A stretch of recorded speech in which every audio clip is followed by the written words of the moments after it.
This is your host, Mitchell J. Raven, and I'm very glad you're joining us again today. Today we're going to have another very interesting show. We have with us the author of this book, When Fear Falls Away, Jan Frazier. Jan lives in Vermont and came down to New York to do some teaching down here to describe as best she can an experience that she had some years ago that continues to effervesce, if you will, with her. It was a shift in consciousness in her relationship to fear. And that was the beginning of, you could say, an entire cascade of a perceptual shift that has landed her in a position internally that has her feel very one with the notions put forth by people such as Eckhart Tolle. She's come home, as she's described it. So I feel that this has a lot of value for all of us to learn more about that space inside ourselves. So that's why we wanted to have Jan on the show today to talk about this and kind of convey a little bit of the energy of living in that space. So, welcome. Thank you. It's good to be here. Good. Glad to have you. Yeah. Your talk last night, I know it's in a sense very difficult to talk about the ineffable, but you seem like you've become rather skilled in doing it. I've been enjoying your book and enjoying also your CD on Words to Wake Up To. It's a beautiful title. I love that. What would you like to just share just off the top with our audience about what your own personal experience was, and then by contrast, how you identify it now? Well, I think I was like most people in that I was, how I felt inside was very tied up in how things were going in my life. And fear was a big part of that for me, health issues mostly, and things to do with my teenage children. And enough to preoccupy many people. Yeah, yeah. And as far as I knew, that was an inevitable connection, how things were going on the outside and how I was on the inside. And then something caused a disconnect between those things, or caused me rather to see that they never really were connected. I just thought they were. So since that change happened, what I find is that my life still goes on being a normal life in a lot of ways externally, but I'm not pushed and pulled by things being good or bad or, whatever happens in life in the way I was. Internally, I'm, the same. So there's like an inner equanimity, a real equalness when the pushes and pulls of life, the tensions, the conflicts occur. Yeah. And you're at peace with it. Yeah. And when that peace came, it was so familiar. Mm-hmm. It was as if I knew it. It was as if I had been intimate with it all my life, but just didn't know it. And so what that told me is that this is everyone's condition.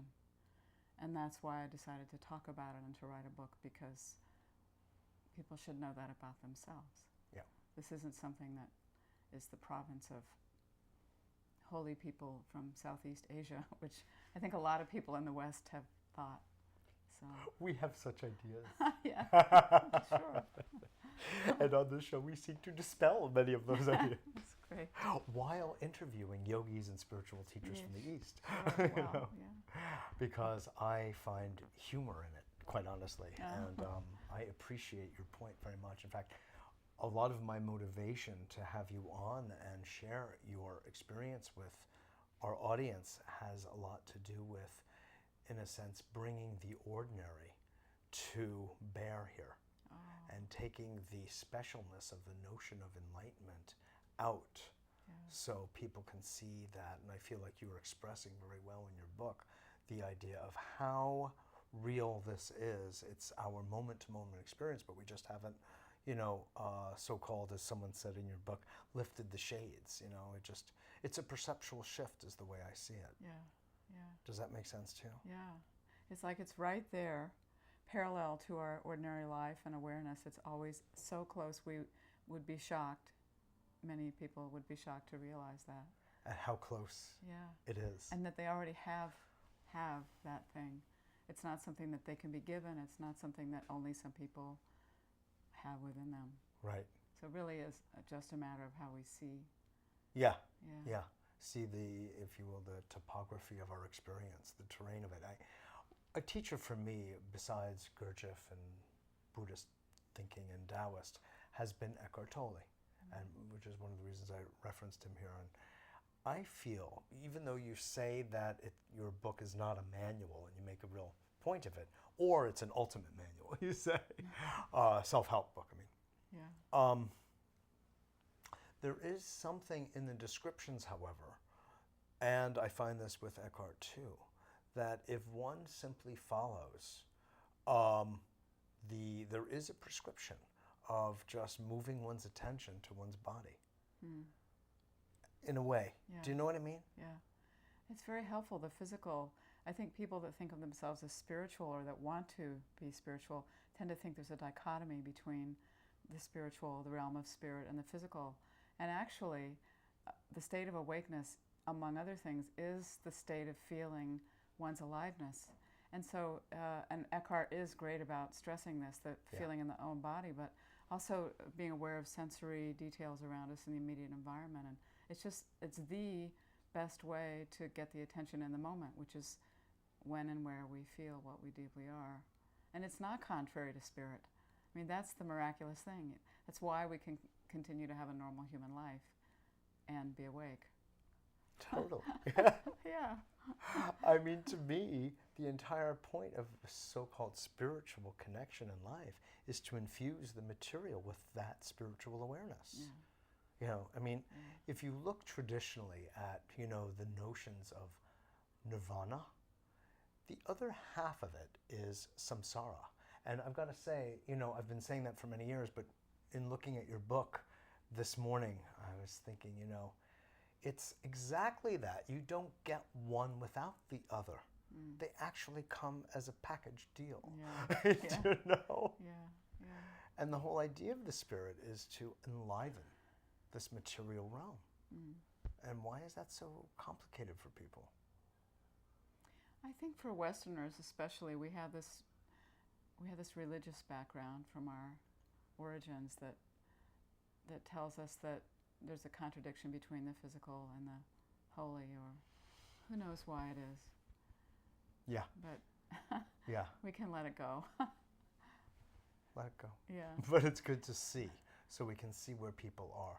A lot of what I've been gathering from your speaking the other night, which I so enjoyed, is sort of the identifying of identities. You know, that we have, someone asked you a question, well, who are you? I don't know exactly. I mean, maybe it depends on the context. Yeah. I think that's so very real, you know. Yeah. To my children, I'm a mother. You know, Well, and that's to true. myself, I'm myself. Yeah. I mean, most of us have the experience of knowing that we're different people in different settings. And so if you take that to the ultimate, you can see that there isn't really any continuity there. So it's not too much of a stretch to say that there isn't really, even in the familiar, limited sense of who am I, there isn't a continuity really even there, a neatly defined, consistent self. Exactly, exactly. And what we see is when we run into trouble as people is that we have fastened ourselves to some kind of more rigidified identity, like I am a therapist, or I am a host of a show, or I am a lover, or whatever. Well, that's pretty good. Actually, I like that one's one. okay. That's all right. But you know what I mean. It's there's a rigidity that sends a certain mental construct, you know, and I feel that I enjoy the sense of fluidity that I'm experiencing with you, of, you know, sometimes someone's home, sometimes not, sometimes I'm Jan, sometimes I'm not. Yeah. I don't know. There's an ease with it. And then if one of those roles goes away, those ways we identify ourselves, then we see, I mean, often the experience is personally devastating, and it's because the sense of self is damaged. But if we don't hold on so tightly, if they're just roles that we play, then if something falls apart, well, it's okay. It fell. Yeah. Right. Life goes on. Exactly. And it does go on anyway. Even if we're devastated, it does go on. Yeah. So what I see is that there's this sense of spaciousness, if you will, Jan, and your outlook and what you're speaking of with people. Is that an accurate kind of, so there's nowhere to really, there's no place to necessarily land. There's just an openness and an ease with yourself and an inner peace that just goes on. You know, just for myself, if I could say, I've had many experiences I would call awakening experiences in my life, actually many. The thing is, I have noticed that there isn't a continuity in these. And based on what you were saying last night, it's in a sense nobody's fault but my own because it has to do with my own lack of attentiveness to the process, and I would get lost in my own mind, for instance, distinct from that knowing that I have, it's right here all the time, of just dropping in and being more related to my body. And this is what the Gurdjieff work, by the way, is all about too. And Trungpa Rinpoche talks about this, just delight in the awareness of your body, and that takes you to, you know, yourself. And it puts you in the moment. I mean, that's one key thing about the body. It's located in time and space. It's right here, right now. So when the awareness is there, we're in the now, and that's when we know what we deeply are. But the trouble is we have this handy mind that's so good at abstracting and going ahead and going back, and that's what makes us lose that awareness. Yeah, so you bring up the whole idea of time. So it's as though the consciousness of self truly is in some way outside of time. I used to think of the present as being the place where the past and the future touched, that it was a point between those two. Like on a linear on a timeline, like in history class. And now what I realize is it's just not on the timeline. The present is not on a timeline.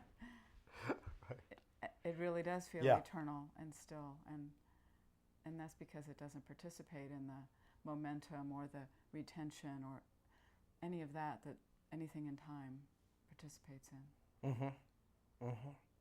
That's, I think, well put. It's, you know, we have reference to this notion of an eternal moment, for instance, and perhaps that's what it is. It's outside the stream, so to speak. So, And in that awareness, we always have enough time. The feeling of running out of time or burning the candle at both ends just doesn't come, because the only thing that's real is what's happening right now. Exactly. So what we see is this urgency that we feel, this pressure and stress that we feel around time is totally self-created. It's essentially a mental construct. And if we can only see that, that's the beginning of a real door opening. I mean, it's only when we tell ourselves that it's real, that time is real, it's only when we tell ourselves that we're at the mercy of that whole thing, that we actually are at the mercy of it. The minute it's seen that it's constructed, then all of a sudden a little air just blew in the window, and freedom, we can feel a little bit of the freedom that has been there all along. It's like you said, the perspective. Yeah. It's discovering that we're freer than we've ever realized. And that can be painful, actually. People don't always want to know that. Because then it's sort of saying, you mean I'm causing myself to suffer? Would I do that? I wouldn't do that. Yeah. It's so interesting. And yet we do. Yeah, I sure did. So the prescription, there is a prescription here. I mean, I know people say there's no prescription, but there is. There is. It's called being self-observant. You know, that you observe those details you were just referring to. My God, I just built, you know, a trap for myself with time. You know, I did that. Well, my God, what else in my life do I do that with, you know? Maybe everything. And we can only do that in the moment. I think the prescription business is only a hindrance when somebody says, well, I'm gonna try to do that all the time, or I'm gonna try to do better at that, or they'll do it and then they'll do it again 3 moments in a row, and then they'll say, well, how am I doing? Am I more enlightened than I was? So I think the key, if somebody can see it as something that's doable only this moment, and that's all they ever have their eyes on, then it can really bear fruit. As long as they're not thinking about whether it's bearing fruit. Which is tricky, of course. Exactly. But Right. it does. It does. Right. I think good things happen. Yes, exactly. Yeah. Exactly. The aim is not the goal, but the Yeah. goal is being in the present and Yeah. staying there and being there without, as Trungpa Rinpoche actually used to talk about, there are no credentials on the spiritual path. You don't like do it well and get rewarded, Yeah. It's interesting. Yeah. You brought up a few things also in last night's talk that had to do with, in a sense, the dirty dishes, the real things that populate our daily lives, and bringing the awareness that you now have forward. Could you just speak a little bit about that? About breaking down this notion that a spiritual life is some kind of pristine life without dishes And bills. and bills, right? Yeah. And Or teenagers. anger, or Yeah. sadness, or Yeah. what have you. It's what we were just saying. If a person is really in the moment and isn't resisting, which is key, Yes. and Eckhart is articulate about that. Yeah. But really fully allowing whatever this moment holds, then the whole feeling of opposition is gone, and a lot of the pain that we experience moment to moment comes of our not wanting to be doing what we're doing, or wishing we could finish with it so we can do something else, or thinking this shouldn't be happening. But if that energy Right. could be gone, and if I That's can a just big one. yeah. Yeah. Or also the seeing a thing as a series, as an item in a series of steps. So the thing about paying bills, for instance, it's actually the act of paying bills is either going online and whatever you do, or getting out the check. That's what paying a bill is. But a lot of times when we're doing something like that, we're thinking about the job and wishing we had a higher income, or is the electricity going to go up, or but if we can just do the thing that we're doing, then everything gets done, and a change needs to be made in some way. We'll know that, and it's not like we need to be thinking about the whole big situation every time we do one little piece of it. So I think a lot of it just has to do with the regular stuff, and not. The other thing is, when we're in the present, we don't look to the outer to fulfill us. So it doesn't really matter if whatever the outer is kind of odious at the moment. It's just what's happening. From another point of view. Yeah. From the old from the point familiar of view. point of view. Right. Yeah. Yeah. So even if, it's a blessing for somebody that wants to be more aware of this, if they notice that they're feeling irritated in the moment, or that the mind is going ahead to wishing that they would get finished with it, or worrying about things that might happen, if they can just even notice that they're feeling that, and they can see, oh, so there's a lot going on here of how attached I am to the outer, and even that can be a real teacher.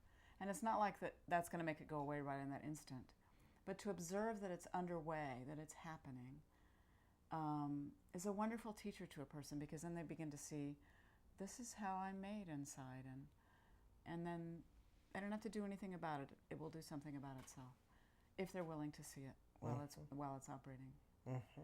So somebody shouldn't get discouraged if they notice that their ordinary life isn't feeling very spiritual, or that they're not feeling very detached.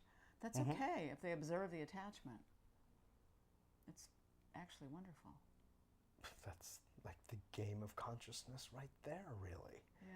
That ability to step outside ourselves, if you will, and see ourselves in action. Yeah. Like, oh Yeah. my God, I'm watching myself construct this entire drama.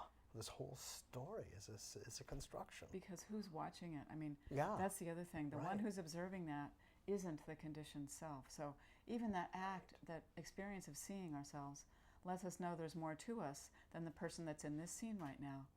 And that's a real blessing. Totally. Yeah. Totally.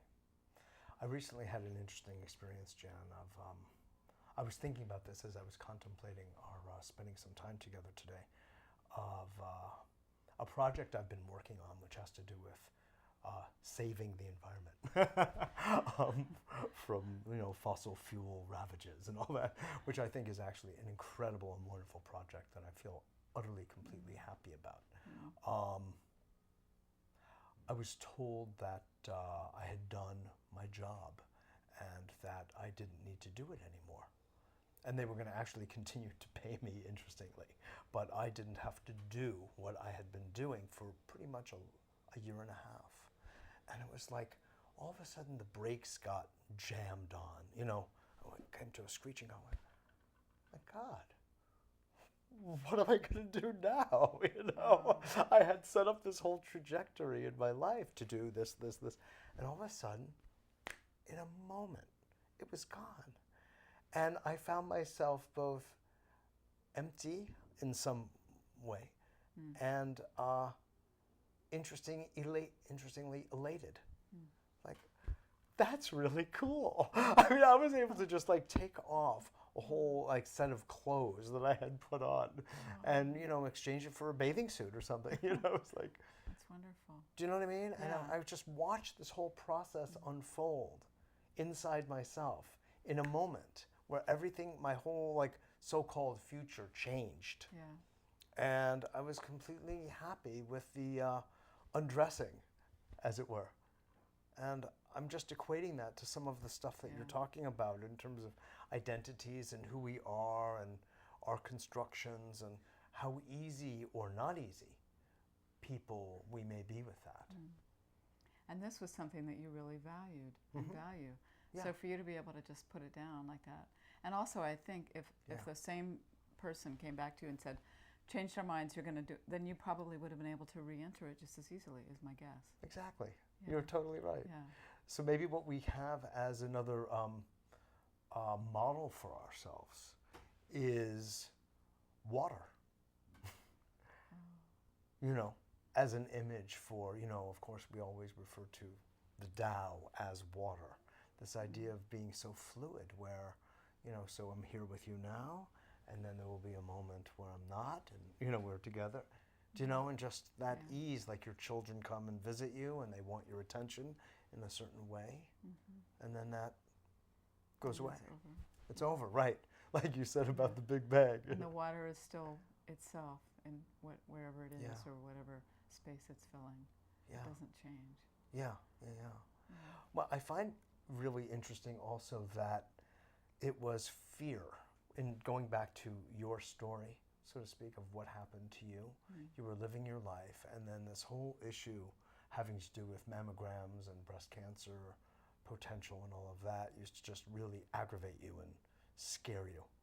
Yeah. And it was as though, as I was contemplating your situation, I began seeing that it was fear was exactly the thing that helped catapult you and transform you. Yeah. It's like it became from your enemy to your best friend and teacher. Yeah. It made me hurt so much that it sort of forced me to look at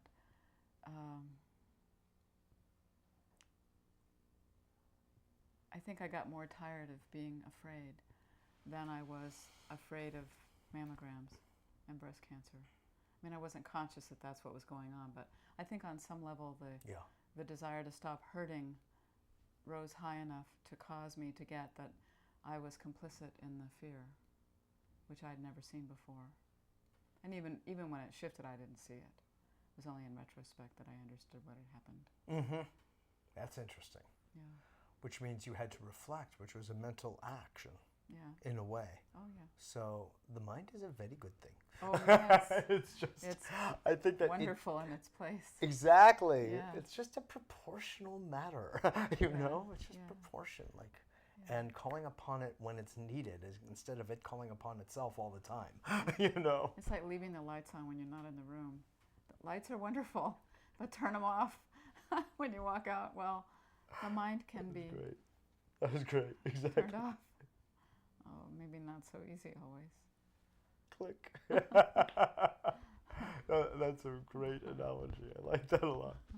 But it's just good for people to know because fear populates people's lives on many different levels, gradations, you know.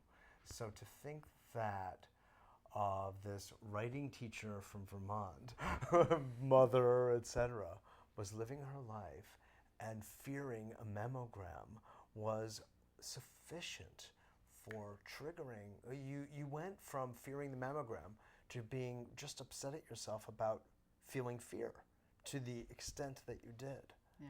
and that freed you up. And interestingly, did you ever get breast cancer? Not yet. Well, that's an interesting way of putting it. Well, who knows? Yeah, I right. mean, I used to be. But the answer is really no. The prospect, You haven't. yes. Yeah. But that always was the answer. I never had. But that didn't stop me from fearing it. So in some That's way, right. I had the future was so real. The possible future was so real to me that, you know. Exactly. And I, you know, it's just And to in say, that I don't sense, you know were if I'll get it. creating it in a way, right? You were Yeah. helping to put energy to that idea, and the brain doesn't want to disappoint us. You know? Well, something in us thinks it's real, that the thing is real. If the mind is thinking about it, the body thinks it's an body actual follows. threat. Exactly. Yeah. So it will do its thing, and then it's detected, and before you know it, there's a little inner Armageddon. So, Yeah. what in our last moments would you like to share with our audience? I mean, you've shared so much already, but if there's any word or two that you would like to just share directly with them for their own. Yeah, I'd like people to know that that this really is everyone's nature. That it's not something that they might get someday. It's really worth trying to discover right now.